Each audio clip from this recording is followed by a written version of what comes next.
toute l'équipe de C'est Midi et de la RTI, je vous souhaite un fructueux et excellent début de semaine. Nous vous invitons à rester scotchés donc à ce talk show. Restez-y, restez avec nous. Il y a de très belles choses à découvrir avec un témoignage à vous couper le souffle. Restez avec nous parce que c'est midi. On est ensemble. On est ensemble. Bienvenue, on est très heureux de vous retrouver ce lundi. Et voilà, vous savez très bien que lundi, nous démarrons la semaine avec le doyen Bienvenue Néba. Qui est toujours là. Bonjour, charmant public. Oui. Bonjour, belle Caroline. Merci beaucoup, doyen. Venant de vous, c'est plus qu'un compliment. Et juste à vos côtés, Marie-Paul Adjé. Marie-Paul Adjé, je vous demande d'applaudir très fort. Toutes de jeunes vêtues. Alors rassurez-vous, les autres membres de l'équipe arrivent. Dr Philo et Jessica Bomba. Voilà, qui nous rejoignent sur le plateau de C'est Midi.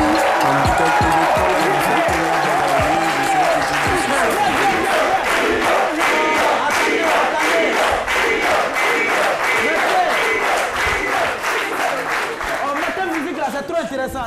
À chacun son Amina d'Abidjan. Je le dis Amina, je le dis Amina.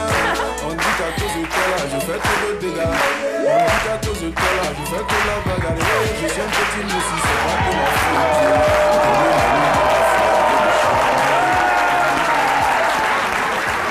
Et voilà. Bonne arrivée. Alors. Et c'est vrai qu'on a raté quand même l'anniversaire de Jessica Bomba. Elle n'était pas à Abidjan. Elle a choisi ses gens. Elle allait fêter avec les gens. Nous, on est un peu jaloux souvent. Franchement, hein. N'est-ce pas? On n'est pas d'accord, non? Pas du tout. Voilà. Mais non, on est très content pour elle, voilà. Elle avait besoin de souffler un peu parce qu'elle a beaucoup travaillé, elle n'a pas eu de vacances, donc il fallait quand même qu'elle puisse s'aérer un peu. Là, elle nous revient en pleine forme. Jessica, on t'adore, tu le sais. Hein. Mais je vous adore, vous Oh là là. m'avez tellement manqué, franchement. Ça m'a pas attendu. Et voilà le thème de ce jour pour y aller directement. Ça me fait trop rire ce thème, franchement, ça me fait rigoler. J'attends la suite avec vous. Hein. J'ai été logée, nourrie et blanchie par ma belle famille pendant 4 ans. Non, j'ai pas dit pendant 4 mois, je dis pendant 4 ans. Dans quelques instants, notre invité Guédé Achille sera des nôtres, mais avant, découvrez son portrait. Notre invité se nomme Guédé Toualei Achille. Il est marié et père d'un enfant. Il a grandi dans la ville de Sassandra, au sud-est de la Côte d'Ivoire, où il a effectué le cycle primaire et secondaire. Malheureusement, pour des problèmes de frais de scolarité, il est contraint d'abandonner les études en classe de 3e. De plus, il traîne un problème de surdité depuis sa tendre enfance. En dépit de tout, il trouvera consolation en 2001 auprès de son âme sœur. Achille abandonnera tout et habitera sous le toit de cette dernière. Comment a-t-il vécu cette expérience? Comment a-t-il pu supporter le regard des autres? Vous en saurez davantage avec Caroline. Et voilà Guédé Achille qui va donc nous rejoindre sur ce plateau. J'ai été logée, nourrie et blanchie par ma belle famille pendant 4 ans. Quel courage! Quel courage! Bienvenue à vous. On est content de vous recevoir. Merci. C'est un thème courageux, j'ai envie de dire, mais j'adore ce témoignage. Et la fin, le dénouement de ce témoignage m'intéresse au plus haut niveau. On aura le temps de le découvrir. Avant de connaître donc le témoignage de notre invité, passons à la chronique de Dr Philo. C'est parti. C'est mon avis, avec Dr Philo. Merci beaucoup, Nouri. Mais c'est ça, vous le disiez tout à l'heure, Caroline, c'est un grand coup. Moi, je suis rentré avec Amina. Voilà, ça, c'est elle qui prend soin de moi. Mais elle ne m'a pas blanchi, elle m'a rougi. Ah, ce n'est plus Marie-Paul. Non, c'est bien changé. Parce que au départ, c'était Aya. Ouais. Après Aya, c'était Jessica. Après, je suis Après revenu. Jessica, Marie-Paul. Voilà, c'est ça, Marie-Paul. l'amour. Ok, L'amour. d'accord. Voilà. Ah. C'est comme ça. C'est moi, c'est toujours moi. Ok. Mais moi, il y a toujours dit, qu'est-ce qui vous s'y prend? Moi, il a toujours dit que mon cœur là, c'est comme banc. Chacune a sa place là-bas, il n'y a pas de souci. Et c'est elle prend soin de pourquoi il a envoyé cette natte. C'est vrai que je vis avec elle, mais je prends mes dispositions. D'un moment à l'autre, je sais que je vais partir un jour. Parce que femme, quand elle prend soin de toi, il faut te dire un jour, tu partiras. Oh, mais vous, je voudrais louer votre courage parce que c'est ça. Moi, je me demande même, c'est-à-dire quand tu vis sous le même toit que ta belle famille, c'est gênant. C'est gênant, belle famille. Nous-mêmes, on rend visite à notre belle famille. Dès que tu arrives, on te demande, bon, tu retournes quand? Pendant qu'on est en train de te donner l'eau à boire, parce que pour te souhaiter la bienvenue, tu retournes quand? C'est gênant. Oui, mais la belle famille, souvent même tu veux aller là où les... Bon, souvent tu as des soucis, tu vas aller là où les sages vont seuls là. Vous connaissez où les rois vont seuls là? Vous connaissez là-bas, non? Oui, voilà, pour être encore plus, voilà. Donc souvent tu es gêné, tu es gêné. S'assoit sur le trône. Voilà. Même si tu y allais même, tu es obligé de prendre toutes les dispositions sonores. Parce que quand il y a bruit, on dit mais bois est dedans là-bas, il fait ça. Donc tu es obligé de prendre... vous devez dire merci à votre belle famille. Moi, je ne veux pas dire merci à votre belle famille. Hein, parce que 4 ans, ce n'est pas 4 jours. 4 ans, c'est 365 multiplié par 4, ça fait plus de 1600 jours. Attention. Un kilo de riz, ça fait plus d'une tonne que vous avez mangé sur votre truc. Et ça, mais tu es là, tu n'es pas à l'aise. Tu es là, tu n'es pas à l'aise. Même quand il y a les petites fêtes, même tu danses. Tu danses, on met les DJ. Hé, toi là, tu n'es pas chez toi. Toi là, tu n'es pas chez toi. Mais toi, tu danses. Tu es content, tu es là. Et c'est ça aussi. Mais tu ne comprends pas. Tu es en train de taper la roue cascade. On dit tu n'es pas chez toi, mais tu es en train de danser. Mais c'est aussi une preuve d'amour. Voilà. C'est pas aussi mauvais. Hein. C'est pas aussi mauvais. À partir du moment où vous assumez, vous assurez même tout votre devoir conjugal. Vous comprenez? Mais on va vous héberger là-bas pour que vous puissiez savoir vous héberger. Donc vous assumez tout votre devoir conjugal. La belle famille peut vous... Puis c'est une preuve d'amour. La fille peut vous héberger. Ne soyez pas étonnés. Merci beaucoup. Ne soyez pas étonnés parce que vous êtes un vrai gars. Et puis bon, voilà, ça fait plaisir. En tout cas, nous on attend la suite. Quoi.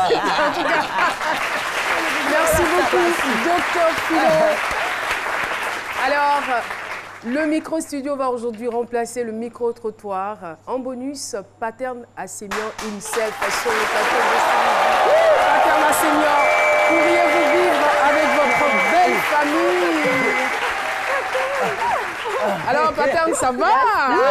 C'est rare quand même de le voir sur ce plateau. Non, mais je touche pour voir si c'est réel. Ben, exceptionnellement, je suis sur le plateau de ce midi pour un micro-studio. Tout à fait. Et la question de ce midi est la suivante. Pourriez-vous vivre avec votre belle famille? Nous avons une dame là, Madame Kwaku Sita. Allez-y. Ça marche. Oui, levez-vous.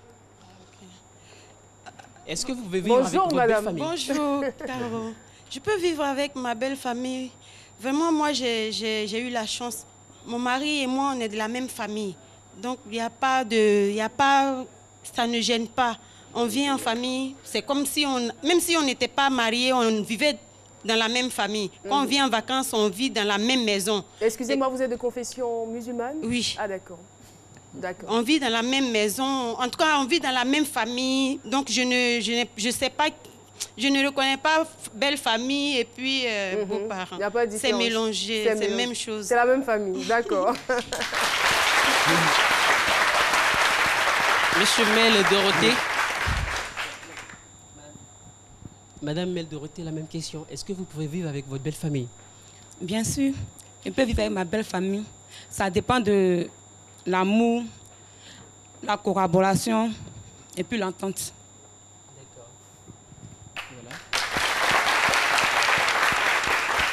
Ah, un homme. J'attends la version de l'homme. Hein. Voilà. En tant qu'homme, je ne souhaiterais pas vivre avec ma belle famille. D'abord, il y a la dignité de l'homme même qui est là. Nous sommes en Afrique. C'est l'homme qui marie la femme et non la femme qui marie l'homme. Donc, un homme n'a pas le droit d'aller vivre dans la belle famille pour, comment on appelle... pour sa dignité et même la dignité aussi de la famille. Donc, un homme n'a pas le droit d'aller vivre dans sa belle famille. Merci.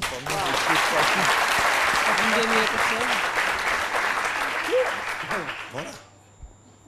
Ok, bon, moi, je peux vivre chez ma belle famille. Oui. À quelles conditions? Dans la raison où j'ai perdu mon emploi. Exactement. Et cette famille, ma belle famille me fait la proposition de venir rester avec elle. Donc, je viendrai chez cette belle famille et je vivrai jusqu'à ce que j'ai un emploi. Parce que c'est la condition financière. Rapprochez le micro, s'il vous plaît. Si cette condition financière n'est pas réunie, c'est-à-dire que je suis au chômage ou bien j'ai un problème financier, je vais faire ce acte sans remords. Est-ce que ça sera la première famille vers laquelle vous allez vous diriger ou c'est d'abord votre famille en premier? C'est votre famille en premier ou c'est votre belle famille tout de suite? Bon, la question c'est la belle famille. Je sais que la question c'est la belle famille, mais selon les raisons ou les arguments que vous êtes en train d'avancer par rapport à la perte de votre travail, je veux dire, si le cas se présente à vous, est-ce que votre réflexe c'est d'aller d'abord dans votre famille ou tout de suite c'est la belle famille? Mon réflexe c'est ma famille. C'est votre famille. Oui. Donc si ça ne marche pas à ce niveau, vous allez dans votre belle famille. Ma femme me fait la proposition. Et s'il y a des hostilités là-bas? Voilà. Je vais supporter. Vous allez supporter, c'est bien.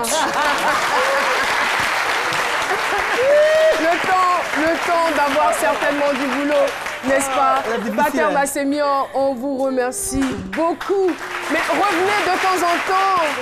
Ça donne quand même un petit plus, hein, on va dire, à cette chronique-là. Oui. Mon frère Annie. Je pense que de temps en temps, on vous sollicitera. Merci, Pater. Est-ce que je peux répondre à cette question aussi? Allez-y.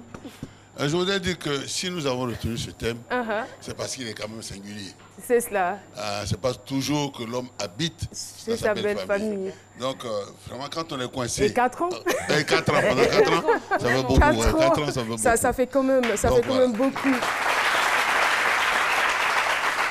Alors, Guédé, Achille, avant de démarrer notre échange, déjà, il faut que je puisse vous rappeler, ça a été dit dans le portrait, il a quelques problèmes de surdité. Voilà, donc il va falloir être indulgent. Nous allons commencer. Ça va, vous nous percevez? Vous nous percevez, c'est bon. Ok, ça marche. Je rappelle donc le thème du jour. J'ai été logée, nourrie et blanchie par ma belle famille pendant 4 ans. Là, avec vous, on ne va pas tourner autour du pot. On va droit au but. Comment avez-vous atterri dans votre belle famille? Il faut dire que, avant tout propos, je voudrais vraiment saluer l'équipe de ce midi. Merci. Le boulot est appréciable. Merci beaucoup. Ça, il faut le dire. Bon, maintenant, pour aller assez vite, je suis allé dans ma belle famille sur proposition de mon épouse qui était ma copine, à l'époque votre petite amie. Qui était ma petite amie. J'avais des difficultés moi-même, chez moi, dans ma famille. C'était un peu compliqué. J'étais chez ma tante aussi. Elle aussi, c'était un peu difficile. C'est comme ça que finalement, elle a expliqué l'amour qu'elle avait pour moi à sa grand-mère. Et puis, vous connaissez bien l'amour des mamans, des mémés. Elle a accepté finalement de nous héberger, nous deux. Donc, je suis resté là pendant 4 ans. Alors, je veux savoir, à cette époque-là, vous faisiez quoi? C'est vrai que vous nous avez parlé de difficultés, mais qu'est-ce que vous faisiez comme activité? Bon, vous savez, nous, en tant que jeunes, on dit qu'on a des difficultés lorsqu'on ne fait rien. Voilà, parce que quelqu'un qui a une activité, qui arrive quand même à subvenir à ses besoins, ne peut pas à chaque fois parler des difficultés, C'est vrai qu'il n'y a pas d'homme sans souci, même si c'était la main, il faut quand même avoir une activité. Donc, je ne faisais rien. Non, pour répondre à votre question. On va être clair. C'est-à-dire, est-ce que vous aviez une activité que vous avez perdue, vous avez un emploi que vous avez perdu et vous êtes retrouvé là au chômage, ou bien vous ne faisiez rien du tout? Vous ne faisiez rien? Non, rien du tout. Pourquoi? J'attends la réponse, la même réponse que vous m'avez donnée lorsqu'on travaillait. Oui, mais parce que moi, j'étais paresseux. J'étais très paresseux. Et puis, comme on dit, tout ce que Dieu fait est bon. Mais Dieu n'aime pas les paresseux. Il n'aime pas les paresseux. Oui, ça, je ne sais pas comment expliquer, mais dans ma paresse, il a mis au devant de moi une fille qui me met à l'aise et une famille qui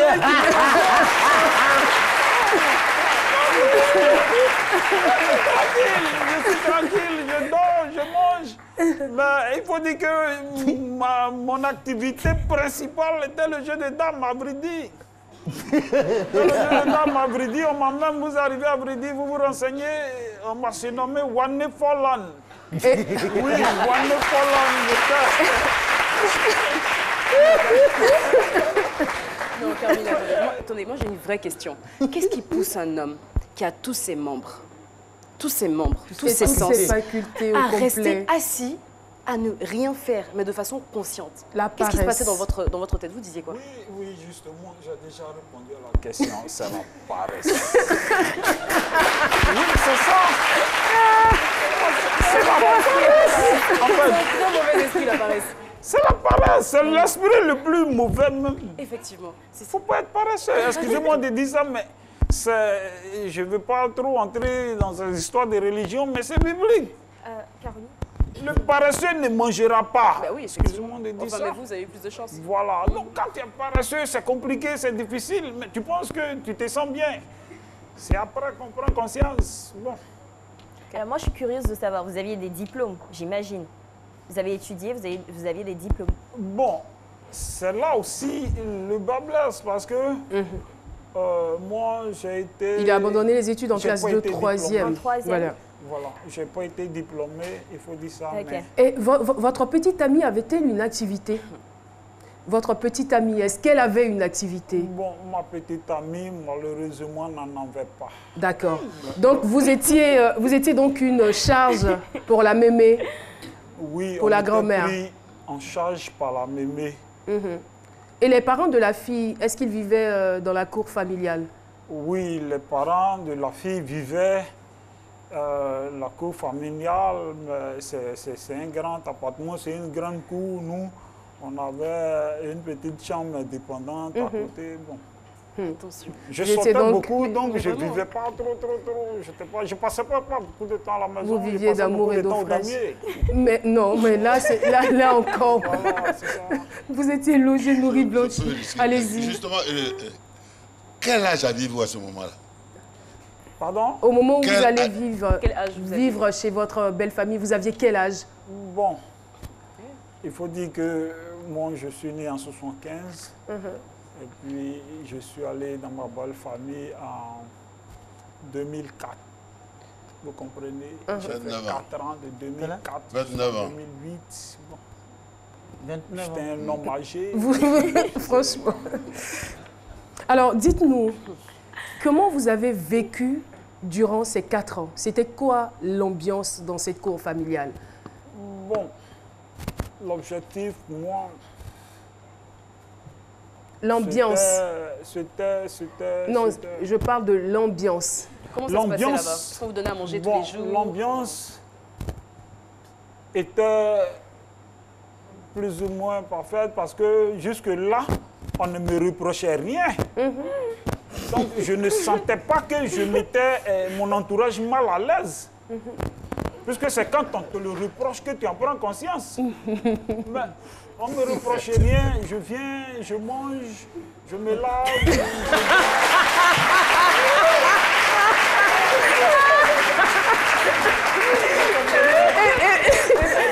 Ça paraissait tellement normal pour vous. Même, le corps même, j'avais un ventilateur à ma disposition.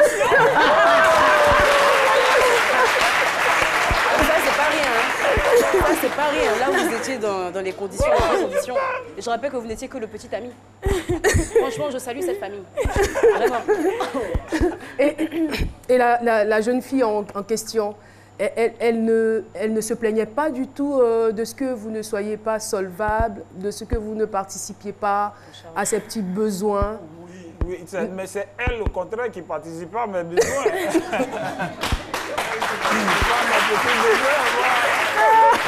Je suis curieuse.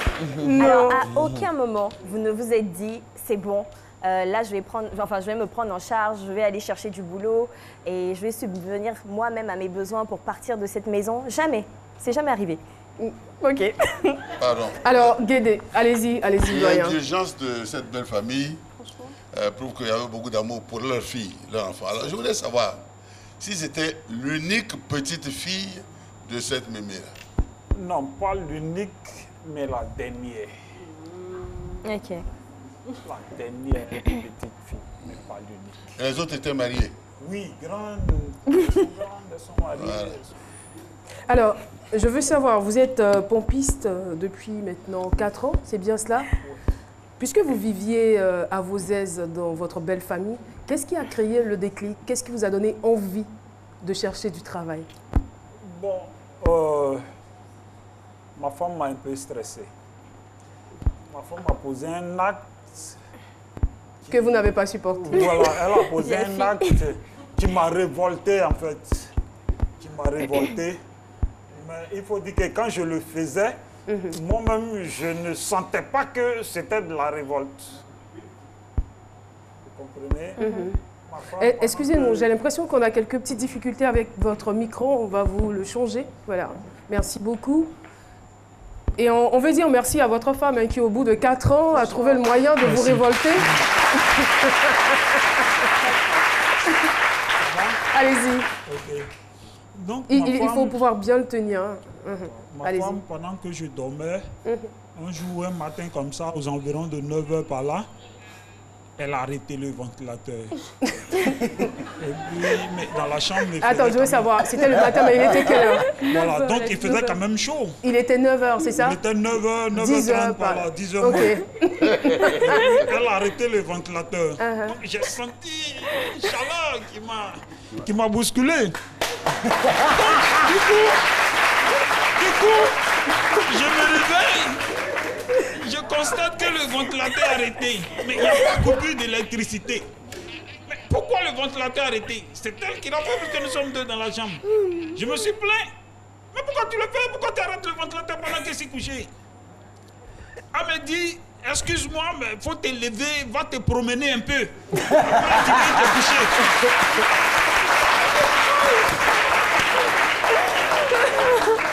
Vous comprenez? Il y a des mains. Elle dit, va te promener, après tu viens te coucher. Ça m'a tellement fait mal. Alors, on va couper là. On va couper parce que je sais que les téléspectateurs sont pressés de savoir la suite. Alors, on se pose la question, est-ce que cet acte posé par sa fiancée de l'époque a réussi à fouetter son orgueil? Si vous voulez le savoir, restez tout simplement avec nous. On part pour la pub. C'est midi, c'est ça.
la journée mondiale de la danse. C'est bien cela, Moulato. Moulato que vous reconnaissez bien, un grand artiste de chez nous. On va faire encore du bruit pour la danse.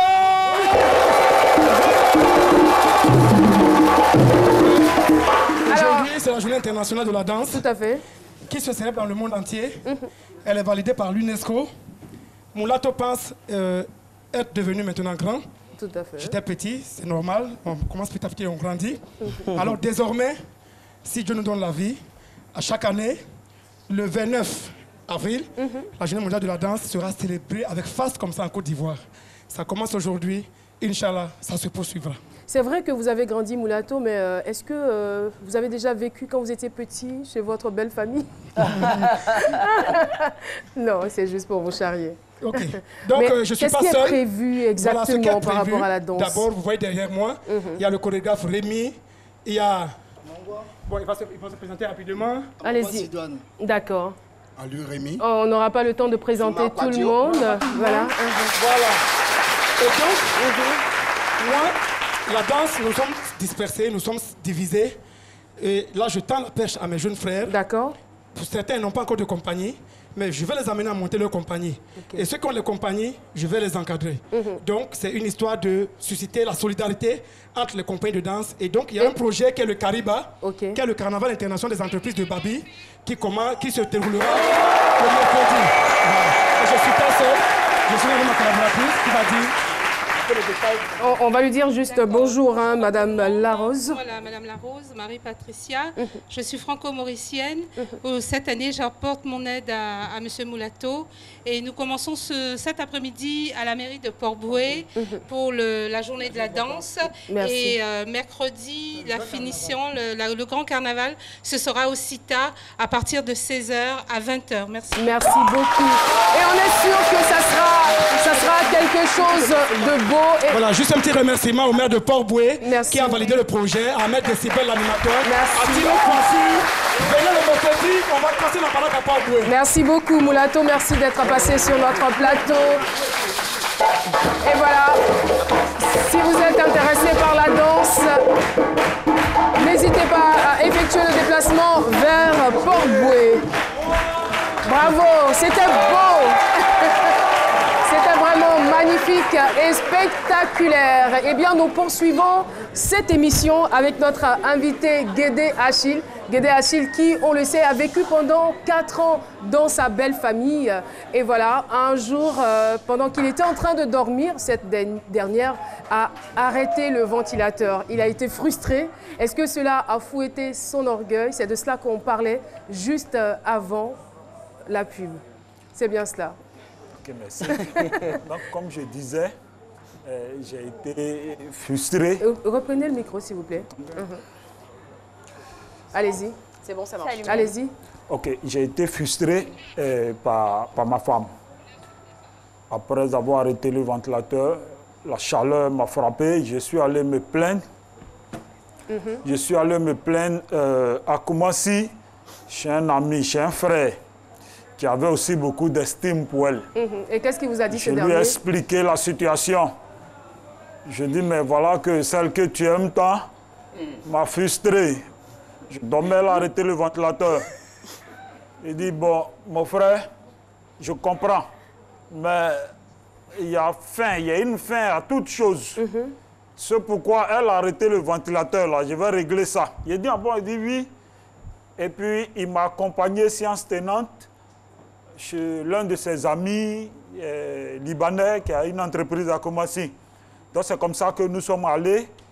Et puis, après juste un bref entretien, le monsieur, il m'a confié à l'un de ses collaborateurs qui a bien voulu travailler avec moi. Voilà, et c'est là que vous avez commencé à travailler. Je suppose que ça n'a pas du tout été facile pour quelqu'un qui n'avait jamais travaillé auparavant, avoir du travail. Oui, mais ça n'a pas été facile, c'est vrai. Mais en même temps, excusez-moi de dire ça, ça a été facile parce que je n'avais pas le choix. Je n'avais pas le choix, il fallait le faire. Et puis, je l'ai fait. Et quand vous l'avez fait, qu'est-ce qui a changé dans vos rapports, non seulement avec votre belle famille, mais aussi et surtout avec votre petite amie? Bon, ben, il faut dire que j'ai eu mon premier salaire une semaine après. Et quand j'ai eu le salaire, Je suis allé prendre ma femme, on est sorti, j'ai acheté à manger, j'ai acheté à boire. Merci au ventilateur. Voilà. Elle était étonnée, elle était épatée. Elle dit, mais... Donc elle a commencé à avoir quand même un autre respect pour moi. C'est comme ça que j'ai commencé à comprendre que l'activité est un trésor. Et puis, voilà. Par la suite, j'ai continué. Mais je faisais quand même des gestes à la belle famille, notamment à la mémé, qui elle aussi a commencé à prononcer des paroles de bénédiction. 6 mois, ah, mon fils, c'est comme ça. C'est ce que je voulais que tu fasses. Donc, en fait, je me suis rendu compte que tout a changé. C'est ce que la mémé voulait, mais elle n'en parlait pas. Elle n'en parlait pas. Elle n'en parlait pas. Donc, en fait, c'est ça. Et là, vos rapports ont radicalement changé. Franchement, on est sûr, et vous êtes en train de nous donner la confirmation qu'avoir une activité et aussi pouvoir s'occuper des personnes qui nous sont proches garantissent un tant soit peu la dignité. Et la dignité humaine, je veux dire, ça ne s'achète pas. Et c'est quelque chose de précieux. Sur ce, nous allons recevoir Paulus Agathon pour les réactions des téléspectateurs. Vos réactions nous intéressent avec Paulus Agathon. Paulus!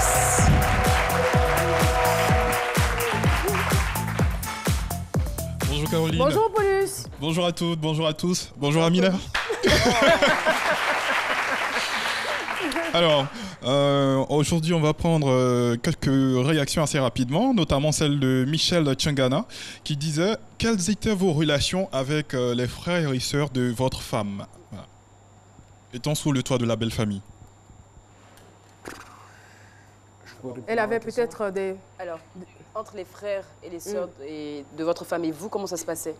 Est-ce que parfois on vous insultait? Non. Non. Tout le monde était gentil. Non, c'est une vraie belle famille. Quoi. Oh, non. Une magnifique belle famille. Ça que le ventilateur tourne, lui, il est là. D'accord. Alice Saint-Poré, il dit « Waouh, vraiment, il y a des gens qui n'ont pas honte. Hein? Quelqu'un qui est intègre, c'est sûr qu'il ne fera jamais ça. Ben, est-ce que c'est vrai qu'il vous a fallu 4 ans avant de vous rendre compte que vous devriez passer à autre chose? Mais est-ce que vous-même, vous étiez à l'aise durant ces 4 années? Oui, mais je dis que j'étais à l'aise. Bon. J'étais à l'aise, je me sentais bien parce que je ne fournissais pas d'efforts. Donc j'étais à l'aise. Mais surtout parce que vous n'aviez pas de frustration aussi. On ne vous disait rien, tout le monde était gentil avec vous, donc vous ne sentiez pas? Oui, tout le monde était gentil, bon. Jusqu'au ventilateur. Ouais. Alors Caroline, ça sera tout pour les réactions des internautes aujourd'hui. Rendez-vous demain à la même heure et continuez de liker la page Facebook. C'est midi. À demain. Merci beaucoup. Merci Paulus. Oui, allez-y, docteur Philo. Non, mais je veux dire qu'on ne peut pas passer 4 ans dans sa belle famille sans que quelque chose ne se mijote autour de vous. C'est là aussi on peut voir aussi l'importance, sinon les avantages de la surdité. Quelqu'un qui n'attend pas bien. Il y a des choses qui sont dites là, mais il n'attend pas, il dit. Donc moi, c'est un avantage pour vous aussi quelque part. Sinon, forcément, il y avait des choses qu'on disait dans votre dos. Forcément. Mais vous n'entendez pas. Vous vivez à l'aise. Le ventilateur, vous êtes en train de tourner. Voilà. Il faut dire que ces problèmes de surdité sont survenus depuis son enfance. Vous voulez rajouter quelque chose ou poser une question? Je voulais juste te dire que certainement que les parents disaient beaucoup de choses, mais compte tenu de son infirmité, il n'entendait pas. Il n'entendait pas, donc bon, pour lui tout allait bien. Sinon, vraiment, c'est difficile de trouver une famille qui accepte une telle occasion pendant une telle situation. C'est clair. C'est clair. Merci beaucoup. Alors vous avez été donc successivement machiniste. Vous avez été machiniste, ensuite pompiste. Aujourd'hui, tout va bien. Vous êtes marié avec la fille en question. Vous n'avez pas l'intention de l'abandonner, on va le dire ainsi. Et vous êtes le président fondateur d'une association qui s'appelle l'Alliance Ivoiro-Libanaise pour l'insertion des jeunes. C'est-à-dire...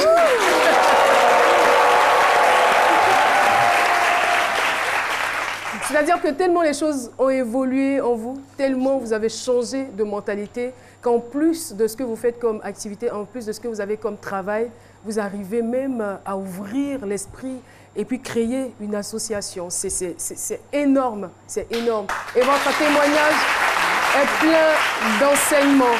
Franchement, votre témoignage est plein d'enseignements. Voilà, pour des personnes qui se retrouveraient, dans votre cas, dans le passé, paresseuses, qui ne voulaient rien faire ou qui ne veulent rien faire. Voilà, vous êtes en train de nous dire que dans la vie, pour aller de l'avant, pour évoluer, pour progresser et pour se faire respecter, il faut avoir une activité. Aujourd'hui, vous avez votre activité, vous vous occupez de votre petite famille et tout va bien. Merci infiniment d'être passé sur notre plateau.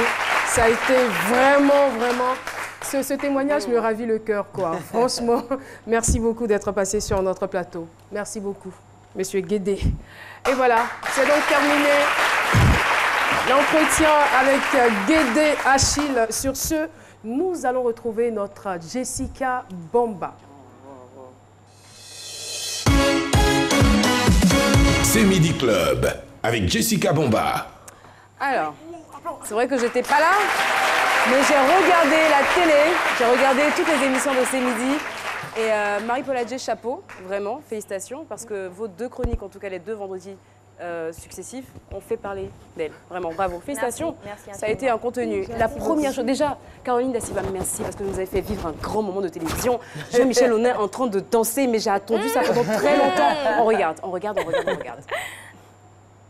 pardon, faut danser, pardon.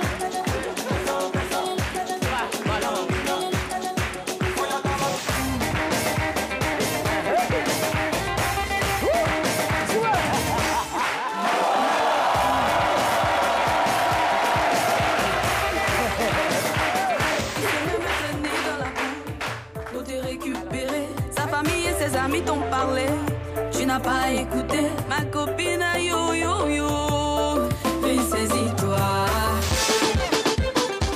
Zota, ça va, on arrête le massacre. Alors, j'insiste parce qu'à chaque fois, il faut tirer. Jean-Michel, il se cache un peu, mais là, c'était la première fois officiellement. Place GTV en train de danser. Merci, Caroline. Et franchement, je peux dire qu'il y a eu des améliorations, n'est-ce pas? Voilà.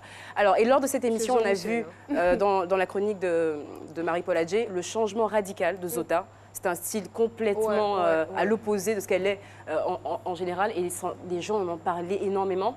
On a fait un petit sondage. Alors, le changement de Zota. Ok, j'adore. JB, je t'embrasse, hein. Bravo. Alors, Zota, on a demandé aux gens qu'est-ce qu'ils en pensaient. 65%, ils ont préféré la coupe de cheveux longue avec le make-up et tout ça. Et de l'autre côté, 35%. Mais bon, de toutes les manières, ça reste une très très jolie femme dans les 2 styles. Moi, je trouve qu'elle est impeccable. Merci encore. Impeccable. C'est très gentil. On va aller là directement, très rapidement, avec l'émission du vendredi dernier. Encore dans la chronique de Marie-Paul Adjé. Cette fois-ci, c'était avec Caris, qui n'a pas voulu danser. Ça a été, j'ai envie de dire, tout le monde a parlé sur la toile. On regarde un peu là, on regarde. Caris, c'est un BT. Un BT, c'est danser. On est bien d'accord. Oui. La régie, c'est parti. Ah, ça.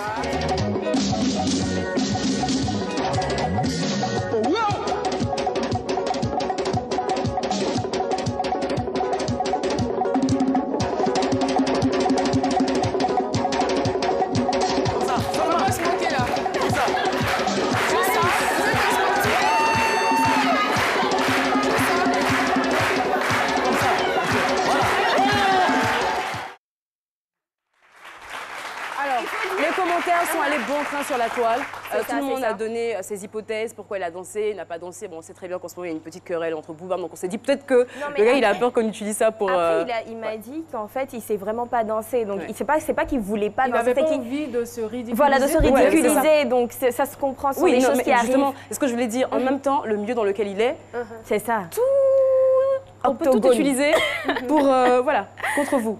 Donc le mec, je pense qu'il fait super attention à son image. Et puis en même temps, pourquoi tu sais pas danser le GTB, c'est impressionnant quand même. Quand on se dit la vérité, vraiment, voilà. En tout cas, bravo. Bravo pour toutes les personnes de circonstances. Didier Drogba me montre Parce que c'est le gars, il est tellement flexible. Ah oui. Didier, Ah qu'est-ce oui, que oui. soit ce que vous lui demandez, il le fait. Isaac de Bancolé, on le connaît bien. Oui. Super sur le plateau. Aller à zéro. Franchement. Exactement. Mais je veux dire que nous, quand c'est comme ça, on n'en veut pas. C'est le jeu. Vous le faites, vous le faites pas. La grande Oumou Sangaré a chanté, on a essayé. Caris, il n'avait pas. Il a ses raisons à lui. Franchement, il a ses raisons. Toujours Vraiment, avec il a ses lui. C'est raisons. notre artiste, c'est notre ça. frère. C'est ça. Exactement. Tel qu'il est. Sur ce, Marie-Paul Adjé, nous allons vous retrouver pour votre chronique.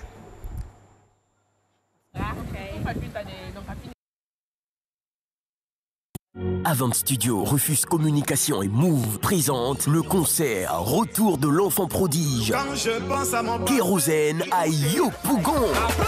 Ce dimanche 5 mai au stade de la BAE à partir de 16h. Infoline 51 96 39 84. Tickets disponibles dans tous les points de vente habituels à 2500 et 5000 francs CFA. Kéro à Poi, venez nombreux célébrer la victoire. Move, no limit. C'est Mode et Beauté avec Marie-Paul Adjé. Parce que toutes les femmes sont belles, peu importe leur morphologie. En tout cas. Mon invité du jour a décidé d'axer sa collection de vêtements sur les femmes rondes. Accueillons ensemble Kanya Sanogo.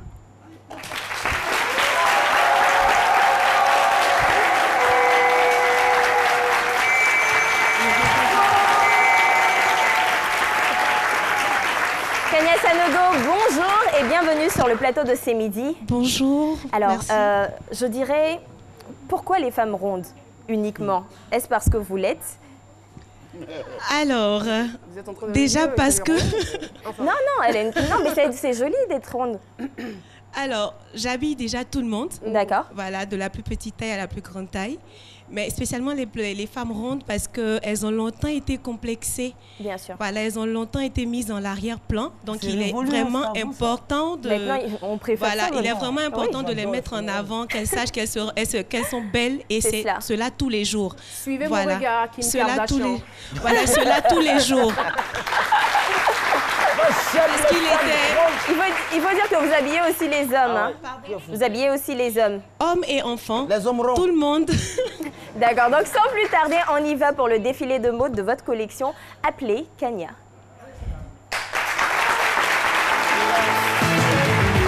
Je suis un enfant béni de Dieu. Par sa grâce, il accomplit toujours mes Qu'est-ce qu'elles sont belles!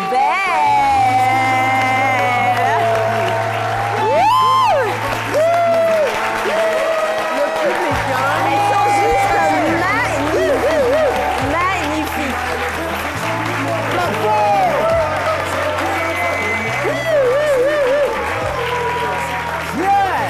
Franchement, moi j'ai juste envie de dire bravo. Seigneur. Bravo. Faut dire, juste aller voir, on n'a pas besoin de le dire deux fois. Toutes les femmes sont belles, peu importe leur morphologie. Tout à fait, merci beaucoup. Il est important en fait qu'elle... Il est vraiment important que chaque femme, malgré son complexe, sache qu'elle est belle. Bien sûr. Voilà, et donc pour cela, il n'y a pas besoin, il n'y a pas de cliché de beauté, il n'y a pas de modèle de beauté. Parce Cela que dit, il y a pas selon de le complexe continent, aussi, hein. voilà, Être selon ronde, le c'est pas un continent, selon le complexe. pays, il y a C'est des ça. modèles de beauté. Bien sûr. Voilà, la beauté en Côte d'Ivoire n'est pas... Philo est mélangé. En tout cas, merci infiniment d'être passé sur le plateau de C'est Midi. On le rappelle, votre collection, c'est Kanya. Oui, c'est ça. Kanya veut dire lumière. On a décidé d'illuminer la terre au travers de nos vêtements. Merci infiniment. Vous allez rester avec nous. Je vois que le public est vraiment sensible Ah, à franchement. ce défilé, n'est-ce pas? Le défilé.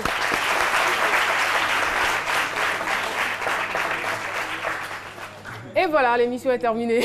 Ah, déjà. Ça passe quand même vite. Hein. Et on avait un public avec nous. Il y a l'association Yessi Ye Won du Bini. C'est bien cela, Yessi Ye.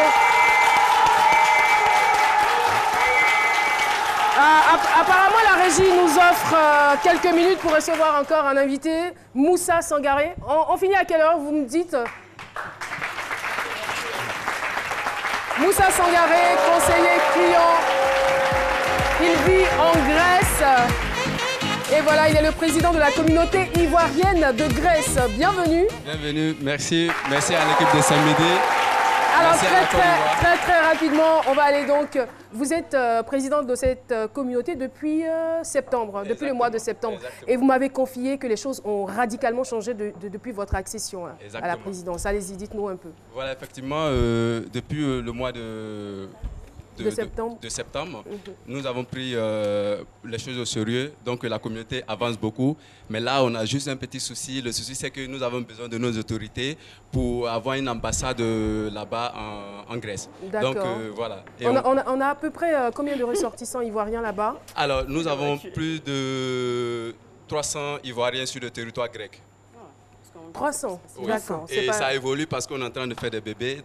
Allez-y, faites beaucoup de bébés, remplissez la Grèce. Très bien. Merci beaucoup, Moussa Sangaré, d'être passé sur le plateau de ce midi. Et voilà, nous mettons donc un point final à cette émission. Merci au fan club qui a effectué le déplacement.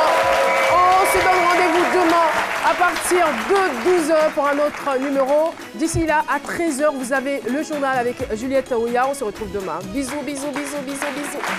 On vous aime.